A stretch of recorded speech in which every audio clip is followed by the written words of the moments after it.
Só me aprontar aqui.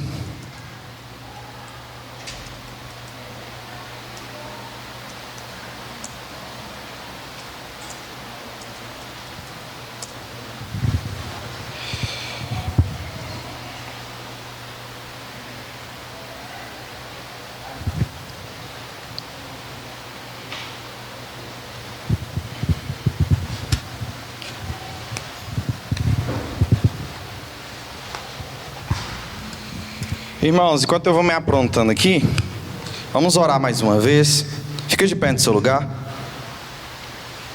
Peça a Deus sabedoria, iluminação.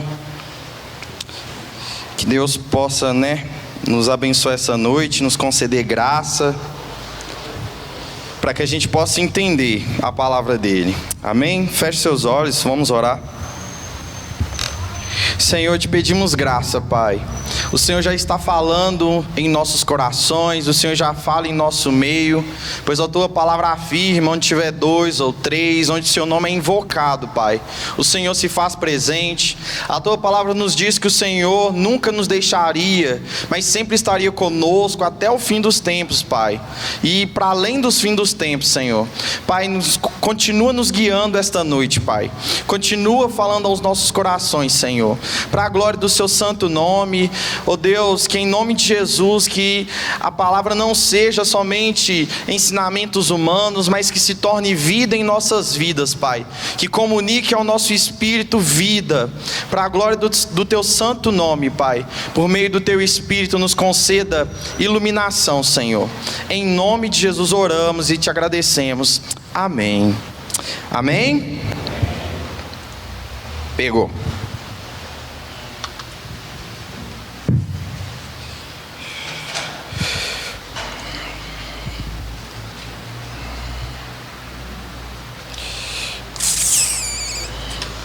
Irmãos, até o mouse está ruim aqui. Hoje vamos continuar aí com a série, da reforma. O Edgar, quando ele fala isso de reforma, eu nem penso duas vezes, porque é algo muito importante para a nossa fé, é algo muito importante para mim. Eu creio que eu tive uma segunda conversão. A primeira conversão foi bom, foi uma experiência. Só que a segunda conversão foi um encontro diretamente com as Escrituras. Eu lembro quando eu era novo convertido, eu converti no monte, por incrível que pareça. Só que um dia o pastor falou desse jeito assim comigo: hoje você está vindo buscar, mas se você não manter isso aí, uma hora você vai se perder. O fogo é bom, mas se você não manter ele aceso, uma hora ele pode se apagar. Aí eu perguntei, como que eu faço para me manter aceso na presença de Deus? Esse pastor falou assim comigo: vai ler a Bíblia, ore com fervor, com toda a sua alma, o seu espírito, mas busque ensinamento da palavra de Deus. E é tão especial hoje estar falando aqui sobre a palavra de Deus, o sola scriptura, ou seja, somente as Escrituras. Hoje a gente vai aqui destrinchar algumas partes. É claro que a reforma ela é muito grande para falar num dia, ou até 9h30, em alguns minutos não dá para a gente destrinchar tudo. Vou talvez trazer aqui os principais pontos, e aqui eu quero fazer um exercício exegético. Nós vamos pegar aqui os textos, que a igreja daquele tempo, a igreja católica, usou para se fundamentar algumas doutrinas. Então a gente vai aqui falar um pouco sobre a reforma, só que eu quero dar um foco aqui nos textos que eles usam para se basear nas doutrinas. Por isso que é sola escritura. Os reformadores vão fazer o quê? Uma volta ao que está escrito. Lembra lá no deserto? É interessante a gente fazer essa dinâmica.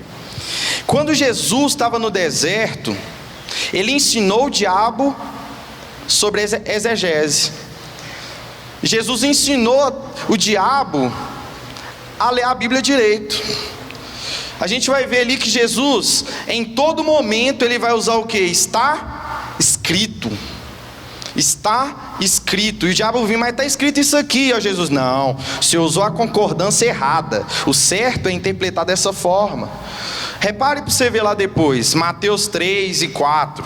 Jesus sai do batismo e entra no deserto. O diabo vai atacar ele na palavra. E Jesus vai defender como? Na palavra. E hoje é o dia da palavra, né? Olha que benção.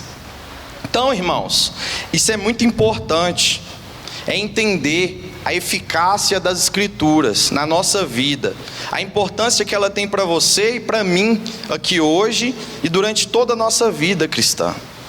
Então aqui eu quero levantar 3 pontos da reforma, que foi os pontos cruciais para basear toda a reforma protestante.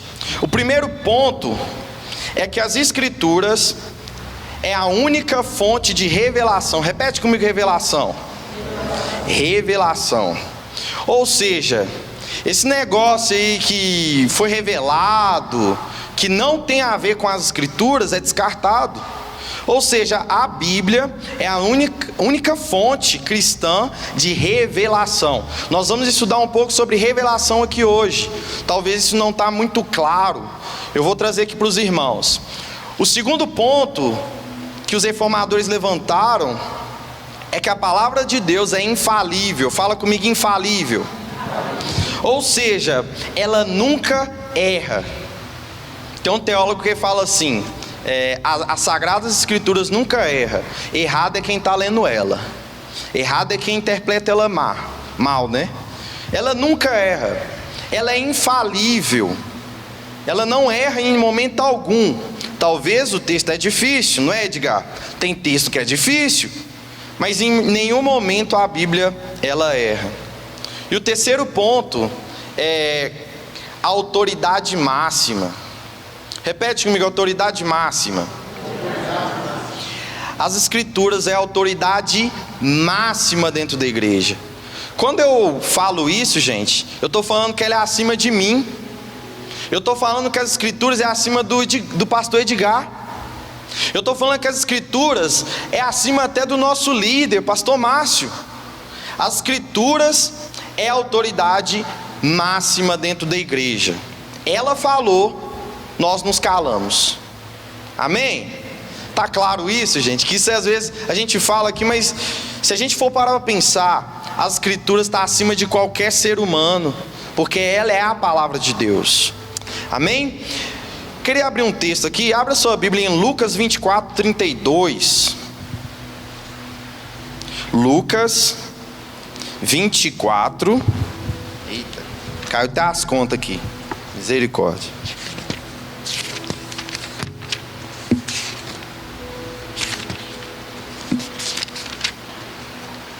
Lucas 24, 32. Quem achou diz amém. Quem não achou desespera. Vou esperar então. Lucas 24, 32. Amém? Amém. Olha o que diz as Escrituras. E disseram um para o outro: porventura não ardia em nós o nosso coração, quando pelo caminho nos falava, quando nos abria as Escrituras? Só até aqui. Irmãos, isso aqui é os dois amigos, né, no caminho de Emaús, os dois discípulos. E olha que interessante. Jesus estava do lado deles, caminhando com eles, e eles não sabiam que era Jesus. Mas quando Jesus vai falar acerca das Escrituras, o coração deles começa a entrar em chamas, começa a arder. Jesus podia falar assim: eu sou Jesus, olha aqui para mim. Podia. Ele podia se auto-revelar. Mas olha que interessante que Jesus, ele começa a falar acerca dele no Antigo Testamento, usando quem? A lei, ou seja, os primeiros livros da Bíblia, e depois os profetas. E o que os discípulos começaram a sentir? O coração ardendo, quando ele expunha as Escrituras. Irmãos, esse é o real sentido de estudar as Escrituras, é você ter o coração em chamas. A ideia da reforma era essa. Calvino, Lutero, Zwinglio, todos entravam em consenso em falar o seguinte: as Escrituras interpretam as Escrituras, só que ela não é entendida se ela não tiver o Espírito Santo iluminando. A gente precisa de quê? Iluminação do Espírito Santo. Então, esse que é a intenção. Essa que é a intenção da sola Escritura. É você ler e o Espírito Santo te iluminar, aquecer o seu coração, tornar essas sagradas palavras em verdade dentro de você. Eu queria só expor essa parte, porque essa é a intenção de estudar as Escrituras. É o fogo de Deus aquecer o seu coração, a ponto de você entender e compartilhar o Evangelho. Irmãos, agora vamos pegar um contexto aqui. Lembra que eu falei sobre os pontos, né, da reforma, o catolicismo romano e aquilo que eles criam naquela época que foi refutado na reforma. O primeiro ponto que eu coloquei aqui é a autoridade da igreja. A autoridade da igreja. O que eles ensinavam dentro da igreja católica? A autoridade da igreja é inquestionável. A igreja nunca pode ser contradizida, ou seja, ninguém pode ir contra a igreja. A igreja católica é a única fé cristã verdadeira. Fora dela é tudo falso, é tudo mentira. Ou seja, eles falavam que a igreja é inquestionável. O que isso causou, irmãos? Por exemplo, a ciência não pôde avançar por causa desse argumento. Por exemplo, a gente vê lá Galileu Galilei falando, né, sobre o Sol. O que aconteceu com ele? Ele teve que reconciliar por causa do ensinamento que a igreja dava. Ou seja, a ciência não se desenvolveu por causa de quê? Que a igreja se dizia autoridade máxima acerca de todos os assuntos. Ela não deixava ninguém falar nada contra ela. Ela era inquestionável.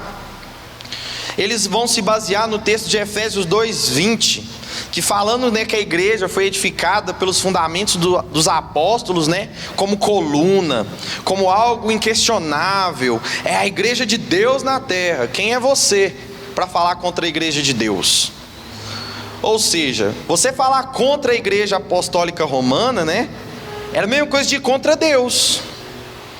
Se você se levantasse lá contra um papa, você não estava indo contra um homem, você estava indo contra o próprio Deus. A igreja se dizia talvez a força de Deus, a mão de Deus na terra. Ninguém podia falar nada contra ela. Tá, tem verdades aqui? Tem.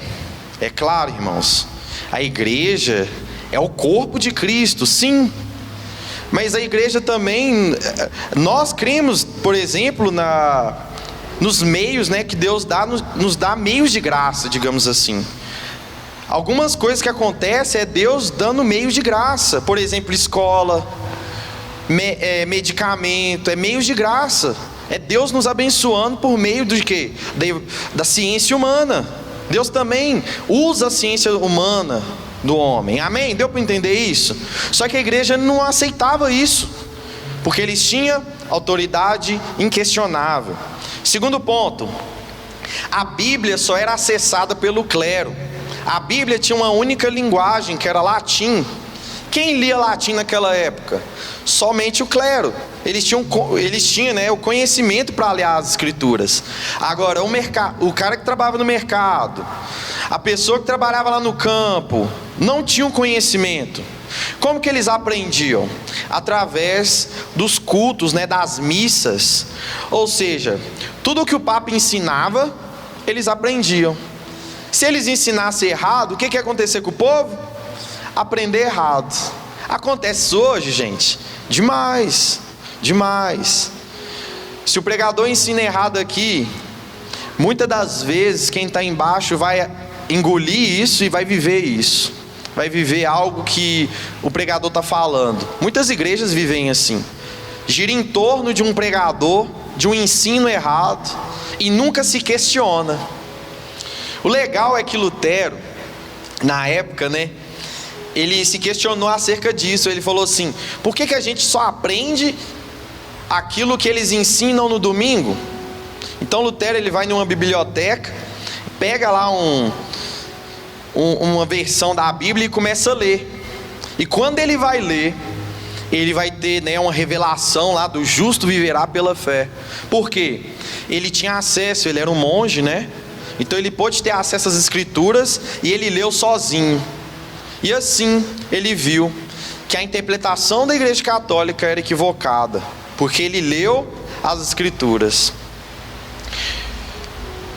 Terceiro ponto aqui é a salvação para os católicos, né? Eles vão falar o seguinte, que a salvação é somente quem está na Igreja Católica. Se você perguntar para um católico hoje se o protestante vai ser salvo, eles vão falar assim: a salvação só está na Igreja de Deus, que é a Igreja Católica Apostólica Romana. Fora disso, não tem salvação. Aí eles vão inventar uma cláusula lá falando assim, né? Pode ser que alguém seja salvo fora da Igreja Católica, mas é salvo por causa da fé católica. Então eles vão falar que a verdadeira religião cristã, o verdadeiro cristianismo é católico. Nós não, a gente é visto como seita para eles. Quarto ponto é a veneração. Se você falar que um católico é idólatra, eles vão te refutar, porque eles vão falar assim: a gente não é idólatra, a gente venera. A palavra veneração quer dizer honra, né? Honrar. Eles vão falar que eles não adoram, mas honra os santos. Aí eu fui pegar a base bíblica, né, que eles usam.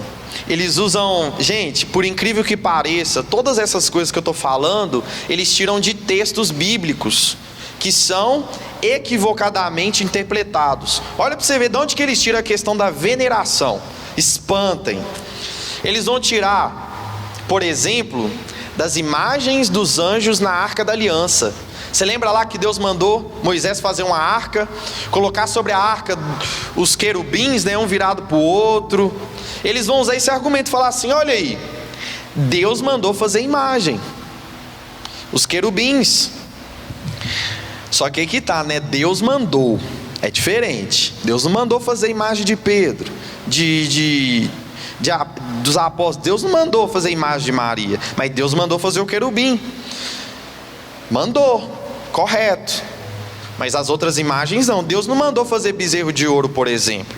Quem que fez? O coração idólatra do homem.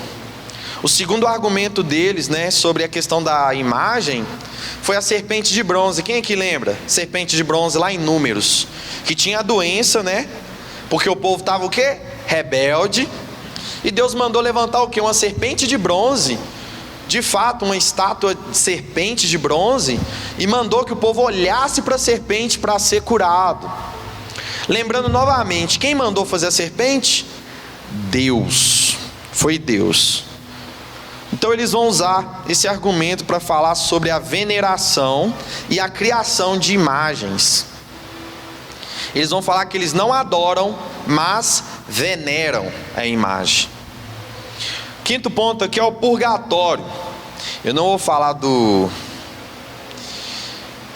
das indulgências, porque isso é um assunto da salvação. Então vou deixar para quem vai falar da salvação, que vai aprofundar assim bem lá no fundo mesmo. O purgatório, gente, eles vão falar que é um lugar de purificação. O Gilbert até mandou um vídeo, né, lá no grupo que a gente tem sobre o purgatório. Qual é a ideia do purgatório? Você peca, né, durante sua vida terrena. Você é salvo por quê? Pela graça. Mas e as coisas ruins que você fez? As suas obras ruins? Você tem que pagar, ué. A ideia deles é essa: você tem que pagar os seus pecados. Não adianta você pedir perdão para Deus, que Ele te perdoa os seus pecados. Você tem que pagar aqui na terra. E como que era esse pagamento, né?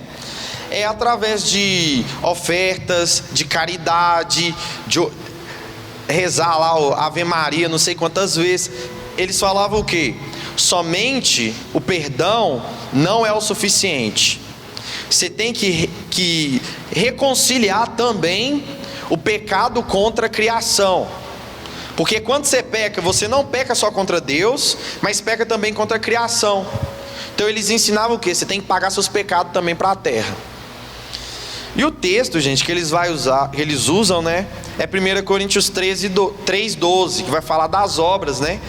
Que vai ter obras de ouro, de prata, de palha, de madeira, que vai ser um refinamento, né? Usando novamente o texto com uma interpretação equivocada. Sexto ponto aqui é a primazia papal. Ou seja, o Papa é a autoridade máxima. Depois de Deus no céu, é o Papa na terra. Ele não podia, né, ser contestado. Ninguém poderia falar assim: você está errado. Isso era digno de morte. Vai falar que o Papa era sucessor de Pedro. Eu vou falar o texto aqui. E tudo o que ele falava era uma lei. Não era tipo um conselho, era uma lei. Se o Papa falou, é Deus falando na terra. Ou seja, o Papa era a boca de Deus na terra. Aí de nós de contestar. Essa que era a realidade lá. Eles vão usar um texto de Mateus 16:19. Aquele texto lá que Jesus fala com Pedro, né? Tu és Pedro. E sobre esta rocha, olha que interessante. Por isso que eu estou falando, irmãos, interpretação equivocada. Quando Jesus fala esta rocha, ele não está falando sobre Pedro. O legal é que no grego lá vai falar assim: Pedro, você é uma pedrinha. A palavra Pedro, né, é pequena pedra. Pedro, você é um pedaço de pedra. Só que sobre esta rocha, Jesus está falando acerca dele. Ele é a rocha. Eu edificarei a minha igreja. Então, eles interpretaram esse texto da seguinte forma: que a igreja está fundamentada sobre Pedro, o apóstolo. Gente, por incrível que pareça, acho que a Basílica da Sé, ela é erguida, né? A Basílica de São Pedro, ela é erguida, segundo eles, em cima da onde que Pedro morreu. Aí eles edificaram a Basílica, né? Para falar assim: a igreja está sobre Pedro. Olha para você ver o significado das coisas, né? Então eles vão falar o seguinte: que o Papa, ele é o sucessor de Pedro. Eles vão usar também um texto, né? Que vai falar assim sobre a chave da igreja.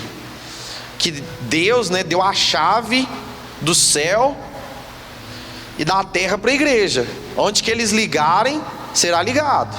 E o que desligarem, será desligado. Novamente uma interpretação equivocada. Falando assim que o Papa, ele tinha a chave do céu e da terra. Olha para vocês verem a profundidade, né, da má interpretação de texto. A última aqui que eu vou trazer, o último argumento, né, que foi combatido, foi a justificação pelas obras. O que a Igreja Católica crê ainda, tá? Que a salvação, eles vão falar que é pela graça. Se você perguntar, a salvação é como? Pela graça. Mas eles vão falar o seguinte: que a salvação é através das obras, e as obras mostram a graça. Ou seja, se o Edgar fosse um homem bom, fizesse coisas boas, coisas piedosas, ajudasse a igreja, dava comida aos que têm fome, o Edgar é salvo por essas coisas, pela piedade. Ou seja, se ele fosse um religioso, ele era salvo. Não precisa ser pela graça. Se ele for um religioso e fazer coisas boas, né, ele pode ser salvo por essas obras. Ou seja, a obra fala que a pessoa é salva. Lutero, ele tem um grande problema com Tiago. Lutero, ele queria tirar Tiago da Bíblia, para você ter ideia, por causa desse argumento que eles usaram. Só que depois a gente vai encaixar isso bem em Calvino, né? Calvino vai falar que a salvação é pela graça, e as obras mostram, evidenciam essa salvação. Amém? Deu para pegar? Amém, né? Olha algumas frases que eles falavam naquela época. A igreja ensina, a tradição ensina. Ou seja, a igreja era o único meio de ensino daquela época. A tradição dos pais apostólicos, né, era o único meio de ensino daquela época. Gente, não tinha escola. Tudo que você aprendia tinha a ver com religioso e pela igreja católica. Você já reparou? Quando você vai numa cidadezinha histórica, a primeira coisa que eles fazem lá é uma igreja. Coloca ela no meio. E depois vão construindo as outras coisas. Se você pegar a história do Brasil, eles primeiro vão estabelecer uma igreja, depois vão mandar padres jesuítas, né, para ensinar os índios educação, a religião. Ou seja, a igreja era a escola, era o poder político, era o poder religioso, eles dominavam tudo. E qual que era o legado? A igreja ensina, a tradição ensina. Os reformadores, né, quando eles ouviram essa tese, olha o que eles falaram: a Bíblia ensina, a Bíblia ensina. A Bíblia é o suficiente para capacitar o ser humano à salvação. Eles diziam que a Bíblia é revelação de Deus direta, pessoal e viva. Ou seja, a Bíblia, ela não precisa em si de uma interpretação humana, ela se revela a nós. Através de quem? Do Espírito Santo, revelando Cristo a nós. Então eles vão falar isso. Eles vão falar a seguinte coisa também: a igreja não impõe autoridade acima das escrituras, mas as escrituras impõem autoridade à igreja. A autoridade máxima não é a igreja, a autoridade máxima é as escrituras. Ela está acima da igreja, digamos assim. Deu para entender? Amém, né? Irmãos, eu vou pegar um pouquinho aqui de história da igreja, só para a gente entender alguns pontos, né? E eu vou falar sobre revelação e inspiração. Para nós entendermos, né, a história da igreja, eu vou trazer aqui 3 fases. A primeira fase é a era apostólica, a era, né, de Cristo e os apóstolos. A gente vai ver que os 4 evangelhos vai narrar o quê? A vida, a obra de Cristo. Quem foi Jesus e o que ele fez. Nós vemos a partir do ato dos apóstolos, né, a narrativa de como os apóstolos, né, foram compartilhando o evangelho. Então a gente vai ver primeiro a era de Cristo como a revelação de Deus, a era apostólica continuando essa revelação, e a gente vai chegar na era patrística, que é os pais da igreja, ou seja, os discípulos dos discípulos, os discípulos dos apóstolos. E ali para o ano de 400 depois de Cristo, 500, né, vai iniciar um período chamado período das trevas, ou idade das trevas. Irmãos, isso é muito interessante quando a gente vai falar da reforma protestante. O que foi o período das trevas? Foi um período onde que a igreja uniu poder político, poder religioso. A igreja dominou durante 1000 anos, né? E muita gente vai falar assim que é um período bom, mas foi um período de trevas. Por quê? A igreja fez o que ela queria. A gente vai ver as cruzadas, a criação de novas doutrinas que não partem das escrituras a partir desse momento. Até ali o ano de 500 depois de Cristo, a gente vai ver alguns pais apostólicos bons. Mas a partir ali de 500, 600 depois de Cristo, a igreja vai começar a declinar, vai começar a se afastar dos ensinamentos dos apóstolos. Então, a gente vai ver um período de trevas. Tem uma fala muito importante na reforma que é assim: post tenebras lux. Ou seja, após as trevas, a luz. Após esse período de trevas, a luz brilhou.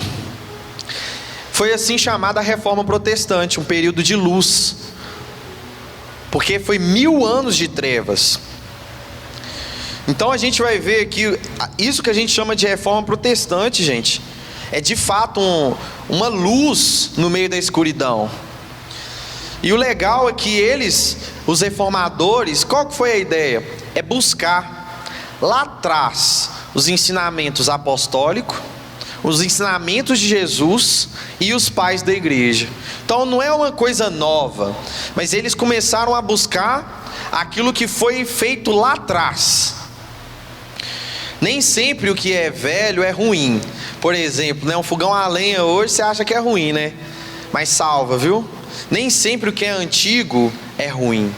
Então os reformadores, eles não foram pegar coisas novas, eles foram lá atrás.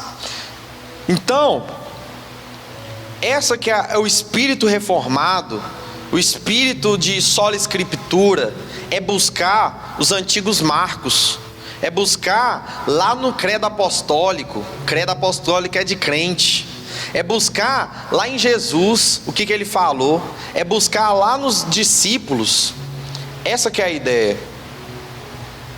E aqui eu quero falar um pouco sobre progressão da revelação. Os reformadores acreditavam que a Bíblia, por si, ela é a revelação de Deus. Eu quero trazer aqui esse argumento. Por que a Bíblia é a revelação de Deus? Você talvez se perguntou. Por que a gente não crê, por exemplo, igual o Adventismo? Quem que já estudou o Adventismo? Pouquinho, nem o tiquinho. O Adventismo vai crer nas profecias de Ellen White. O Espiritismo vai crer na revelação de Allan Kardec. O Islã vai crer nas profecias de Maomé. Mas você já se perguntou por que você não crê nisso? Por que você não crê em fontes além das Escrituras? Por causa disso aqui, a revelação progressiva. Abrem comigo em Hebreus 1:3. Ó, Hebreus 1:1.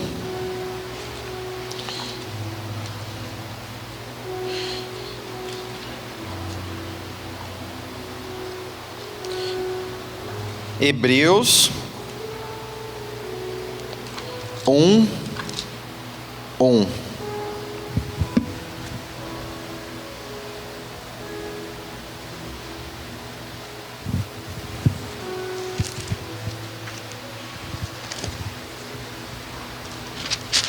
Quem achou diz amém. Alguém lê para mim do 1 ao 3? Hebreus 1, do 1 ao 3.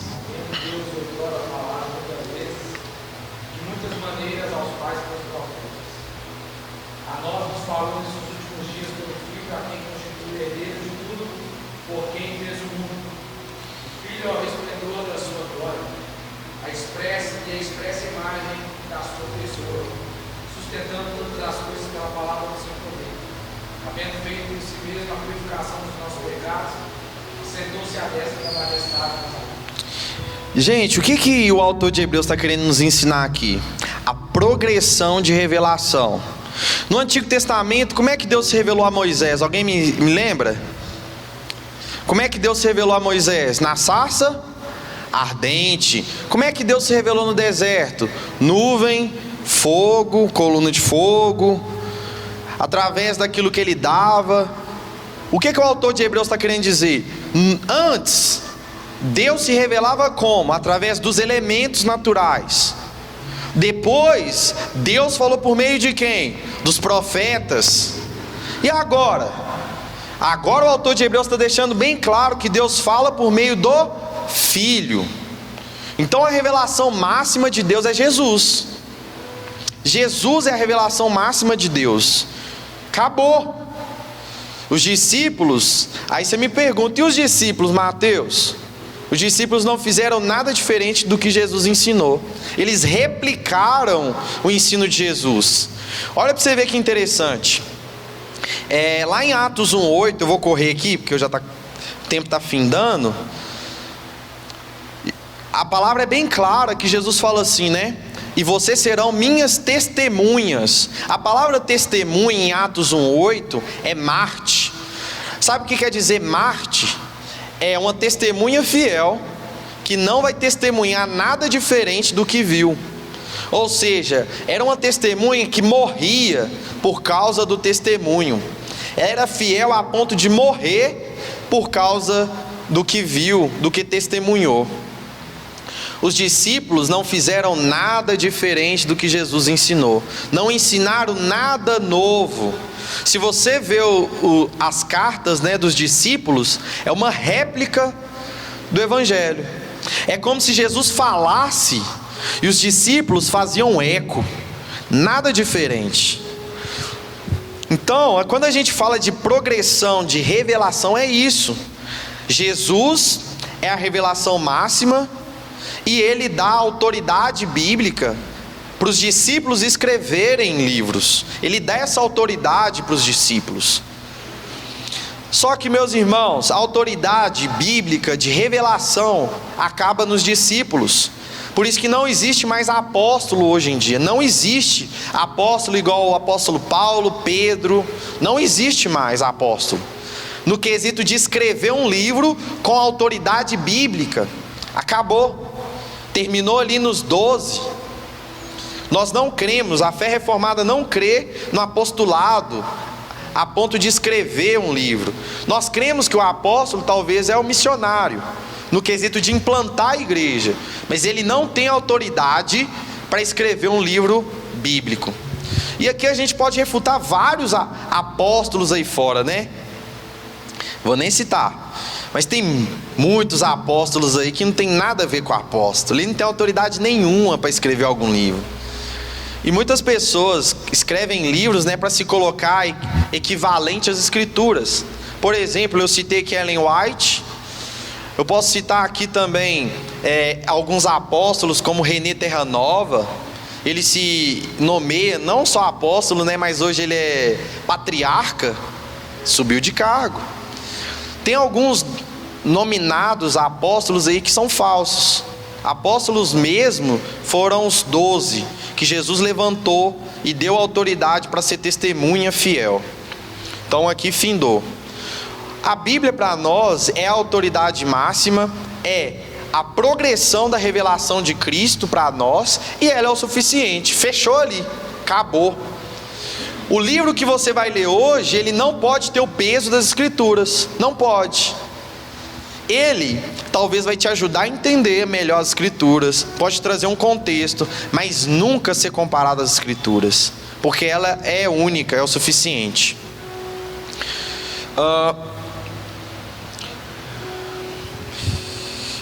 Agora, irmãos, eu quero falar um pouco sobre a inspiração. Ficou claro aqui sobre a revelação?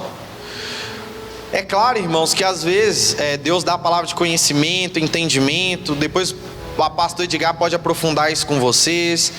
Mas a autoridade no quesito de falar assim diz o Senhor, somente as escrituras. Por isso que a Bíblia fala, julgue as profecias. Por quê? Porque tudo que você falar, tudo que você pregar, tem que estar baseado na Bíblia. Se alguém falar assim para você, pula de um prédio, porque Deus mandou, não pule, porque não está escrito isso. E gente, infelizmente, muita gente é enganada por muita coisa que a Bíblia não fala, não diz, e eles forçam a Bíblia a falar coisas que ela não fala. Cuidado, só a Escritura é isso, é voltar àquilo que as Escrituras dizem. Um princípio usado pelos reformadores era o seguinte: Bíblia explica Bíblia, Escritura explica Escritura. Ela não precisa do intérprete. Por quê? Naquela época a Igreja Católica, ela não deixava ninguém ler a Bíblia. Por quê? Porque talvez um irmão poderia interpretar errado. Aí eles falavam, não, você não pode ler, senão você vai ler errado e vai ensinar errado. Então a Igreja Católica dominava o ensinamento. E eles ensinavam o que eles queriam ensinar, e não o que a Bíblia dizia. Por isso que Lutero, ele vai se revoltar com a Igreja Católica. Imagina você, e vamos fazer essa reflexão aqui hoje. Imagina você que aprendeu muitas coisas erradas, muitas doutrinas erradas. Você veio de um contexto aí, talvez neopentecostal, ouviu lá que o demônio aloja na parede, o demônio aloja no teto, que você pegar um cajadinho aí, você vai ter autoridade bíblica com um cajadinho, Você ganhar um tijolinho e falar que o tijolo tem poder para construir. Imagina aí, você vê desse contexto. Imagina o dia que você descobre que isso tudo é mentira, que você foi enganado, que isso foi para te iludir. É esse o sentimento da reforma. A igreja estava enganando as pessoas, estava usando o poder que ela tinha para enganar, ganhar dinheiro, persuadir. Não dava conhecimento ao povo, mas fazia o povo de marionete. Graças a Deus, a luz veio. E graças a esses homens também que Deus levantou, hoje nós temos também autonomia para ler a Bíblia sozinho, para refutar o falso ensino, nós mesmos refutar isso e viver de fato o que a Bíblia diz. Glória a Deus por isso. Imagina você na época das trevas, você querendo ler as escrituras, mas não podia, porque não sabia ler. Imagina você querendo falar de Jesus, mas não podia porque não sabia. Glória a Deus por esses homens que Deus levantou. Irmãos, autoridade, eu falei aqui, lá em 2 Timóteo 3,15, vamos lá rapidão. 2 Timóteo 3,15, é o texto base, né, que eles vão usar para a reforma. Eu não quis falar muito dele, porque toda vez que alguém fala sobre a Escritura, fala desse texto. No outro ano, quando for a reforma de novo, vou usar outro texto, para não ficar igual. Vou explicar um contexto aqui, só para a gente ficar mais por dentro. Paulo, ele está passando instrução para Timóteo, que é um jovem pastor. E olha que interessante aqui no capítulo 14, né? Olha o que Paulo vai falar para Timóteo. 2 Timóteo 3,14. Tu, porém, permanece naquilo que aprendestes, e de que foste inteirado, sabendo de quem tens aprendido. E desde a tua meninice sabes as sagradas Escrituras, que podem fazer-te sábio para a salvação, pela fé que há em Cristo Jesus. Primeiro ponto aqui, olha o que Paulo está falando. Timóteo, guarda o que você aprendeu de nós, apóstolos. Guarda o que você aprendeu de mim. Por quê? Porque Paulo não só ensinou, mas demonstrou. Paulo não só transmitiu conhecimento, mas Paulo mostrou a aplicação do conhecimento para Timóteo. Timóteo viveu com Paulo. Mas você acha por que Paulo está mandando Timóteo guardar? Porque ia levantar gente. Sempre vai levantar pessoas contra as Escrituras. E a gente tem que fazer o segundo ponto aqui: guardar. Guardar o que a gente aprendeu, guardar o que ela diz, voltar lá atrás, nos apóstolos. Agora vamos para o 16. Por que isso? Toda a Escritura é divinamente inspirada, é proveitosa para ensinar, para repreender, para corrigir, para instruir em justiça, e perfeitamente instruído para toda boa obra. Esse versículo aqui é para falar o seguinte: as Escrituras é o suficiente para fazer tudo que se diz a salvação em nós. Tudo. Você não precisa de coach. Isso é ineficaz. Na verdade, né, o coach é mais parecido com os hipócritas, né? Não faça isso, seja isso. Isso é muito argumento de coach, né? Os fariseus faziam isso bonito. O coach é ineficaz. Agora, o que é eficaz? É as Escrituras. Ela é o suficiente para tudo. E o interessante é que Paulo vai falar assim, que a Escritura é divinamente inspirada. Quando a palavra inspirada aparece aqui, é no sentido de soprada, ou seja, ela foi... Quem que soprou? Deus. Ou seja, Paulo está falando aqui que as Escrituras é a própria boca de Deus falando. É como se Deus soprasse todo o ensinamento das Escrituras. Sabe o que isso quer dizer, gente? Bem claro, a Bíblia é a palavra de Deus. Ponto. Acabou. Deus fala por meio da sua palavra. Ponto. Aí vai vir um fulano, Deus falou. Calma. Tem acordo com as Escrituras? Beleza. Amém. Agora, se não tem acordo, o que eu faço? O que o apóstolo Paulo nos ensina em Tessalonicenses? Descarta. Porque a palavra de Deus é as Escrituras. Ela é divinamente soprada. Deus falou por meio da palavra e fala ainda. Isso aqui que é o interessante, que a Bíblia não é morta.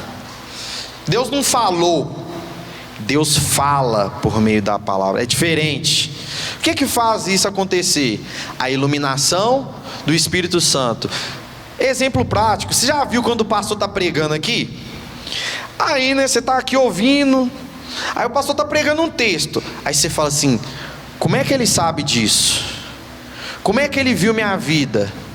Como é que ele falou desse jeito aí? Parece que ele está falando comigo direto. Irmãos, Deus usa a palavra dele para falar conosco. Iluminação do Espírito Santo. Ou seja, a partir do momento que a palavra de Deus é exposta, é colocada diante de nós, o Espírito Santo ilumina nosso coração para entender. E quando a gente é exposto à palavra de Deus, nós sabemos quem somos, e assim nos arrependemos dos nossos pecados e cremos no Evangelho. É assim que funciona. E por último aqui eu vou trazer aqui alguns benefícios, né, da reforma protestante no quesito da escritura. Irmãos, antigamente, né, eu falei aqui que as escrituras eram interpretadas pela Igreja Católica. Ninguém mais podia interpretar as escrituras a não ser eles. E com a reforma abriu esse leque. A gente vai ver, por exemplo, comentários bíblicos lá atrás. Por exemplo, tem o comentário de Gálatas de Lutero, que é assim, fantástico. Leia. Comentário bíblico de Gálatas de Lutero. A gente vai ver Calvino fazer um trabalho extraordinário. Calvino vai fazer exegese de quase a Bíblia toda. Calvino foi um dos reformadores que mais trabalhou exegese. E ele era um pregador excepcional também. Então a gente vai ver muitas obras de Calvino, muita gente usando base dele também, de Lutero também. A gente vai ver poucas obras de Zwinglio, né? Mas Calvino e Lutero têm muitas obras. Então a gente vê uma inovação na interpretação de texto. Antigamente a igreja lia, eu entendi isso aqui, então é isso aqui. Nunca chegou a estudar de fato a Bíblia. Só lia e pregava. Não tem isso hoje? Tem isso hoje, gente? Tem. O pregador lê aqui 3 versículos e Deus me revelou que é isso aqui. Não é assim que funciona. Isso não é exegese, não é interpretação, não é um estudo aprofundado. Então assim, nessa época o pessoal começou a dar valor ao texto, interpretar o texto, ver o que ele realmente diz. Somente a verdade era o que eles queriam. Segunda coisa é a tradução da Bíblia. Lembra lá que a Bíblia era no latim? Agora a gente vai ver o trabalho, né, de pessoas traduzindo as escrituras do latim para outras línguas. É claro que isso não foi na reforma. A gente vê isso antes da reforma em Wycliffe, John Wycliffe, né? Gente, vou dar um exercício para vocês. Joga lá no YouTube, John Wycliffe. John Wycliffe, antes da reforma, ele já estava traduzindo a Bíblia. Antes da reforma. Tem lá o filme no YouTube, olha que benção. Você não precisa nem baixar a pirata. Só jogar no YouTube, John Wycliffe. Tem a história de John Wycliffe. Ele está lá traduzindo as escrituras. Então a gente vai ver 2 versões na reforma, em 2 linguagens, né? A gente vai ver Lutero traduzindo para o alemão. Depois do alemão, um tanto de linguagem. E Calvino estava traduzindo o Novo Testamento, né, para o francês. Olha que interessante. Nós vamos ver também a imprensa crescendo, e o legal é que antigamente não tinha Bíblia de papel para todo mundo, né? Então com a imprensa que a gente sabe, né, de jornal, essas coisas, surgiu nessa época. Então eles imprimiam panfletos, né, com um pedaço da Bíblia, imprimiam panfletos com trecho das escrituras e a interpretação, o comentário. Era legal, porque imagina o camponês, tá lá no campo, não sabe ler em latim, chega lá um pedaço lá em alemão das escrituras, ele lê. Imagina ele recebendo a palavra de Deus, a alegria que ele tinha, porque antigamente não tinha isso, não tinha Bíblia. Então pouco que eles tinham era muito naquela época. A imprensa surgiu nessa época. Nós vamos ver dois tipos tem mais, né? Só que eu vou abordar dois de estudos ou tratados, né, teológicos. A gente vai ver as institutas da religião, da fé cristã. Calvino vai pegar a fé cristã e vai ensinar ela passo por passo. Salvação, o que é salvação? Como eu posso ser salvo? Quem salva? Ele vai explicar tudo. Com o quê? Com textos bíblicos. Ele vai fazer uma exegese e vai ter, né, a primeira sistemática. A primeira teologia sistemática pós-reforma é as Institutas, e até hoje é um dos livros mais consultados quando se diz teologia sistemática. Quase todo mundo da fé reformada já leu as Institutas. E Lutero, ele também vai fazer um questionário de perguntas e respostas. Por exemplo, quem é Deus? Aí tem a pergunta, quem é Deus, né? Aí ele vai explicando, Deus é triuno, Deus Pai, Deus Filho, Deus Espírito. Trindade, o que é trindade? Aí ele vai explicando. Por quê? Porque tinha muita gente naquela época que ia na igreja, mas não sabia, não entendia. O que eles fizeram, gente? Eles mastigaram as escrituras para ela ser acessível a todos. O intuito deles era esse. Todo cristão, ele precisa ter as escrituras na mão.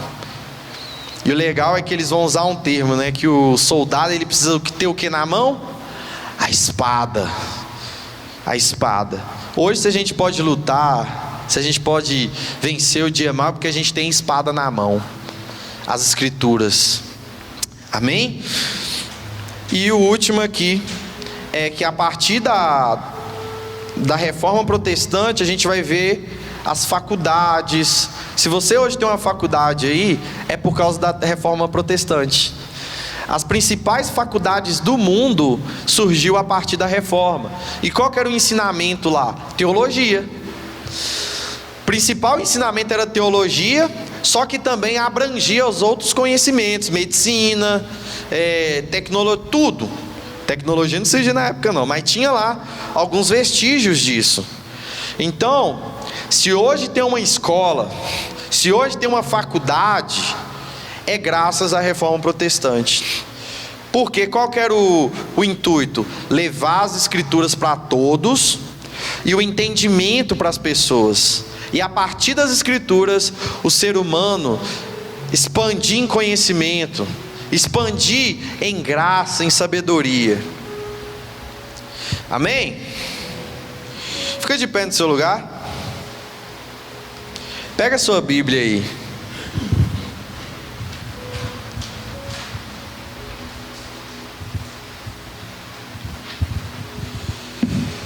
Meus irmãos, tem muito sangue que foi derramado por causa dessa Bíblia.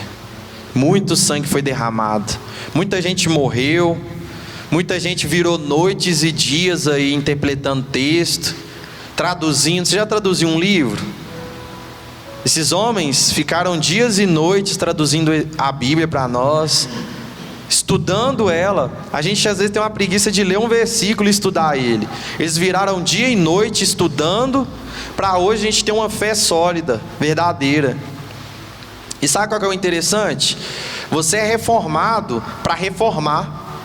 Até hoje a gente está em reforma. A reforma não foi um acontecimento. A reforma é um pensamento. Nós estamos reformando todos os dias. Todo dia surge uma heresia? Surge. E como é que a gente combate? Igual espada. Vem a heresia, nós temos que combater isso até hoje. Por incrível que pareça, aí fora tem vários ensinamentos falsos. E nós também devemos todo dia pensar por que a gente crê dessa forma. Por que você não acredita em Maria? Por que você não acredita em São Cosme e Damião? Foi ontem, né?